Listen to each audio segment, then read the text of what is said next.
the last of our feature interviews at the BLK National Open Bowls Championship, I've got Mark Cameron, the CEO of Bowls New Zealand, and this is Mark's first Nationals. And I just want to have a bit of a chat with Mark about Mark Cameron and the role, what he does, why, what's he, all about this guy, because he's certainly very innovative and communicative, and talking to people, very visible. So why this job? Why bowls, Mark? What was the driving force? Oh, the challenge, Kevin. I should first of all say that this is brought to you by Apex Insurance, this interview, as opposed to BLK. So well done, Apex Insurance, for supplying the sponsorship of this hat. Very appreciative, and I'll be sure to wear it on the bowls green soon. So it was the challenge. The challenge. I mean, you always say that when you go into a job. Absolutely. You're looking for a challenge. But honestly, I looked around at the sports and I was like, yeah, there's a good one. There's a sport that needs change. What I hadn't appreciated though was that here is a sport that's actually going through change. Because a lot of sports, they talk about it and they go, we need to change, we need to do this, we need to get members back in our clubs and all that other stuff. This, I feel, and I'm proud to say that I think I've visited 80 clubs now around New Zealand, but by and large, the club's already going through a change process. When you see a bowling club like Nainai, and it's that fantastic facility where they've merged together in Carlton, Cornwall, and what have we got? New Lynn doing some stuff up there. Onehunga in Hillsborough. Some in Christchurch as well. Christchurch. There's clubs that are really doing, that are almost in the change process. So that's fantastic. Do you see a lot of the role, Mark, now about moving with the clubs to take the change in the right direction with the right process and the right structures and? Oh no, I think change needs to be what a club wants as well. Yeah. Or where a club sees itself going. So a club in Central Otago will have a different vision, Absolutely. a different strategy to a club in the centre of Auckland. Yes. I mean, we've got clubs in Auckland that are sitting on millions of dollars Correct. of land. So when you start being in that sort of picture, then you're thinking, well, how can we better utilise our capital base and building facilities, etc. That's different to something in Central Otago or other areas of the country. So it has to be. Almost Bowls New Zealand job cannot be to direct. No. It has to be to support and support a club in its direction. Yeah. So if a club wants to grow their twilight competitions, their business house competitions, Bowls New Zealand's role and our centres is to support them and make that happen. If a club's looking to create a merger, if a club wants to grow their membership, or they want to open up, or they want to have more Christmas functions, then we need to support those initiatives, but not dictate. We can't afford to. We can't be an organisation that says we want every club to open up on a Thursday night. Well, I think that's music to a lot of clubs' ears, I think, because bowling clubs are no different to any other sporting clubs, where perhaps some administration want change, some are reluctant to change, some don't know how to go about change, and it needs just some cooperative working with them to make the change that best suits their decile, their environment, their populace, whatever, isn't it? Yeah, it is, and it's also, if we're really good about it, Kevin, we've got a bumblebee running around us here. If we're really good though, it's actually motivating and providing some inspiration to create that change. And a lot of that is just simply acknowledging the efforts that already take place. Look, I'm pleased you've said motivation, because I just think that's something that we need, and I've seen it the last 10 days down here. People, look at this club, look at Tyree. Yeah. They're motivated to do things. They're they're a community-based club. It's a pleasure to be here.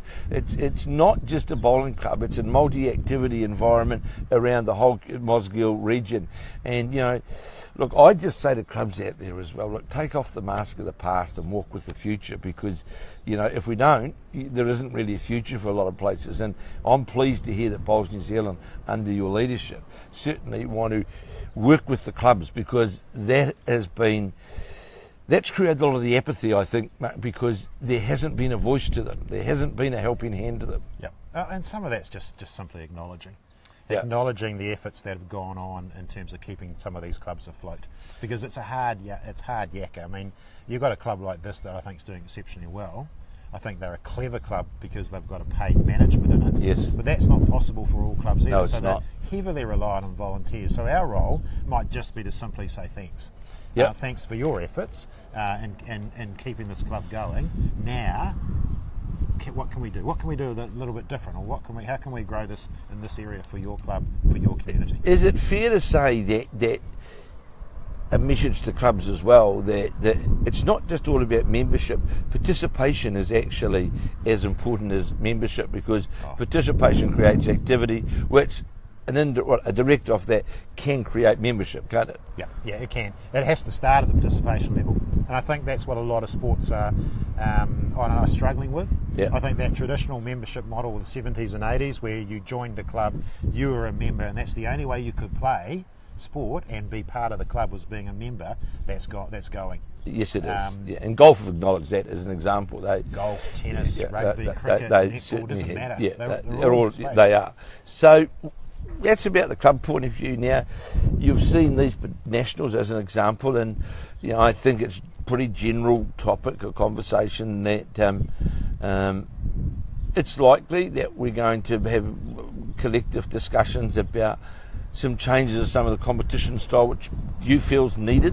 Yeah, I'm wary of the word collective discussions. Yep. I think there's an element of you can discuss things and never make decisions. Correct. Yes. So yeah, I'm quite keen to advance that thinking pretty quickly in terms of change. Good. I think if I sit around, I don't want to say to you now that I'm going to get out and discuss with every club and every centre in New Zealand. Don't do that, because I'll fail and we'll go nowhere. It's absolutely. There's a point in time, probably in the next 3 to 6 months, that we'll make some pretty hard decisions about competition structure being one, where we want to invest our money and our resources, and then giving the clubs and the centres some time to consider that. Not to consider whether the decision was almost right or wrong, but to consider the implications of that decision. So if we were to change some of the interclub competitions, and we've talked a little bit about removal of some of that national level stuff, what does that mean for the centre and club? So the sooner Bowls New Zealand makes its decisions about the direction that we want to take, the sooner the centres and clubs can then figure out how they want to manage their own environment. And again, I urge those watching in clubs or whatever that, change is constant and change is inevitable. And if you don't embark upon some aspects of change, other changes come for you which you can't control. So, it's about embarking upon it and being positive about it. And even Gary Lawson in his interview here a few moments ago was complimentary, very complimentary in fact, for the work that Bowls New Zealand are doing around a lot of things. And as he said, you're a breath of fresh air because you're communicating, you're visible, you're talking to people, and that's what it's all about. So high performance, as we know. Yep. High performance, of course, is a key component for the national brand, and of course, for the sport in World Championships and Commonwealth Games, and because it's funding reliant on results, isn't it? So part of you're going to be working to work with the coaching and selectors and that to embark upon the best high performance that we can. I don't think it's my number one priority though. Right. I think it's the community game. I think what's happening at our club level is our priority, because if we don't have clubs, we don't have blackjacks. Correct. We don't have international programs, so that has to be a priority. And I'm not uncomfortable with the high performance program and the way it's been tracking. Right. I mean, we've performed exceptionally well Absolutely. at the last World Champs. Absolutely. Touch wood. Is this wood or lemon? I'm not sure. We'll find something. We'll find something there. That will do well at the Com Games. So we're on a good path. Yes, I agree. I don't know that. I think there's some, we can improve absolutely, but I don't see us as going, well, we're going to push a whole lot of money across into high performance, because that's not the answer, and we won't be doing that. We need to put our resources into the community game, but they are linked. They are linked because it creates growth, doesn't it? Yeah, which pathways, creates a future and creates pathways.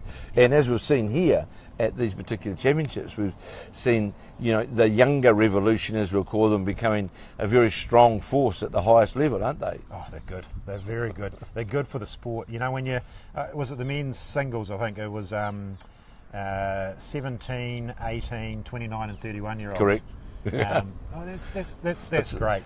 So Shannon McElroy, who turned 31 the day before, was the eldest semi-finalist out here in the national singles. But equally, and let's not, we don't want to make this all about the young brigade either, because I think I won't ask how old Bev Morrell was. Oh, Jim, mature years. Mature years.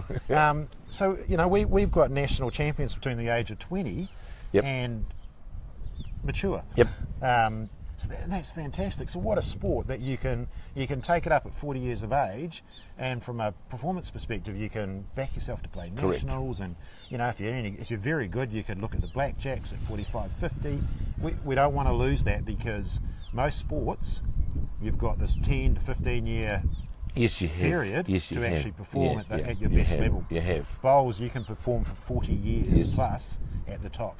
That's wonderful for the sport. So the next facet is about, quickly we wind up, is about communications of profiling the game, the sport, and it's interesting for what we've done here. I've had a number of people come on board to me and say, you know, this is the sort of thing we need to do in our clubs or our centres or particular events, and have you organised your charge out rate yet? Have you figured out a fee? Because Bowls New Zealand's taking a commission on any work that Kevin Hicklin does for any clubs or centres here. So just let it be noted here, 15%. That's our manager's fee for Kevin Hicklin. Sorry, you're saying? No. So and like Gary Lawson has spoke very highly and strongly about how we've moved forward in the communication field, and this has been the sort of the start of it. But it's certainly, I suppose what we're saying is that we know the challenges that are there with the mainstream media. We understand that, we appreciate that, but there are other ways, as we have recently found out, of how we can totally enhance the communication of the sport, isn't it? Oh, absolutely. I'm not a fan of the word marketing in sport. I think sport is about how we communicate and present our messages. Some things we can't control. No. So as much as I'd like to control what television's doing with our sport or what some of the major newspapers are doing, I can't. But I can control what we produce. And what we need to produce is what we're doing here with you and Tamara, in terms of Facebook and building some interaction there, and quite unique interaction. Because I tell you what, when I'm watching Sky TV, I can't type in messages to them and ask them to give me that was feedback. some of the feedback that we were getting as well, you know. Brilliant. And the other really good thing about it was the interactive communication that we were getting from bowling people that I've met and known from all around the world, who were sitting, for example, in Scotland at -9 degrees, following this into the early hours of the morning. Now, that's not, and the nice thing about it, if you go back and look through so many of those comments that were made, I haven't heard it for a long time, mate, but they were complimenting Bowls New Zealand on their innovation. They were complimenting about. Is that not normal? Can I not expect that for the next few years? Is that what we're saying? Well, I just think, like we keep getting knocked and belted over so many things. But if you go back through those Facebook comments, and sure, Tamara and I copped a bit of sticky ones on the very first day about camera positioning and all that. But we'll get better at that. But this is a learning experience. Yeah. This is just this is like the curtain raiser, so to speak. Yeah. But as we moved on, it was great to see the amount of compliments from all around the place, and mentioning Bowls New Zealand. Normally we're getting, when are Bowls New Zealand going to put the results up? When are Bowls New Zealand going to do this? Now we're getting some positivity. I should something here, shouldn't I? And that is that Bowls New Zealand's initial objective was just to live stream the finals. But because of you two, Kevin and Tamara, I think we did 5 or 6 days. Yeah. So we did a lot more than we really expected, but it was about piloting things. It was about trialling things and doing things differently, and I think we need to do that. I'll just touch on the communications a bit more though. It's not just about these tournaments, it's about telling the stories of change that is happening within bowls. So we need to talk about the Nine Eye Bowling Club, or what's happening with New Lynn, or what's happening down there in Christchurch, or I can't remember the name of the club just outside of Invercargill that runs a really good business house competition on a Friday night. We need to tell these stories. We need to tell some of the stories about the people that are looking after our sport and caretakers of our sport and doing such a fantastic job. That's communication, because it's important that we present the people and the change and and our clubs and our events, etc., as positively as we can. Well, because no one else will. Well, I can say, like, from a business point of view, as we know, regular and consistent communication overcomes that much negativity and apathy, and because you're getting your story in front of a populace all the time, it works. And I think we've cracked it big time here going forward.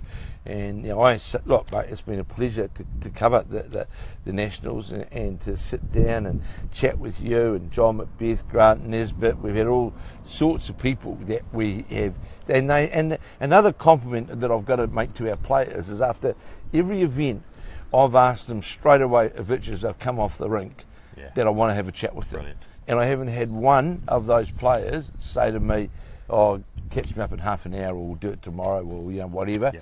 They've all. Joe Edwards came off the green just after winning the singles, and straight in there, and yet what do you want? And it's a big compliment, I think, to those players, and it's good for the sport to be able to see, and the public to be able to see that they're good buggers. Oh, they are. Yeah, right? there's good people in this sport, and I thoroughly enjoy it. But not only at this level, as I said, I've been around a number of clubs now and centres, and there's good people within the clubs and centres who have got great stories, who are doing a fantastic job for the sport, and hats off. well, Mark, I'm delighted to be able to have this chat with you, and I hope that we get this will be on the Bowls New Zealand website as well, I believe, and I just urge people to go on, have a listen and have a look, just listen and just see that the wind of positive change has arrived, and the sport has got the opportunity to go forward under Mark's and his team's leadership and the new board of Bowls New Zealand. And mate, it's been a pleasure working with you. Thank you. Now, just before we do close off, it's my responsibility to say thank you, Kevin, for all your efforts. I know I know what you paid for this role, and look, I'm so appreciative, because you've brought some passion back into this tournament, some energy and some enthusiasm that I think, and I haven't been around obviously, but I sense was lacking. So thank you for your efforts, because you've gone above and beyond. If I could take some of the flowers out of the garden from behind me, I'd hand you some flowers. Thank you. My pleasure. My pleasure. Tamara, we need to thank Tamara in the background as well. She should probably come around and just put a cheesy smile in front, should she? Here's the lady, my right-hand lady for the last 8 or 9 days, and Tamara has done a wonderful job behind the scenes, and it's been great working with you.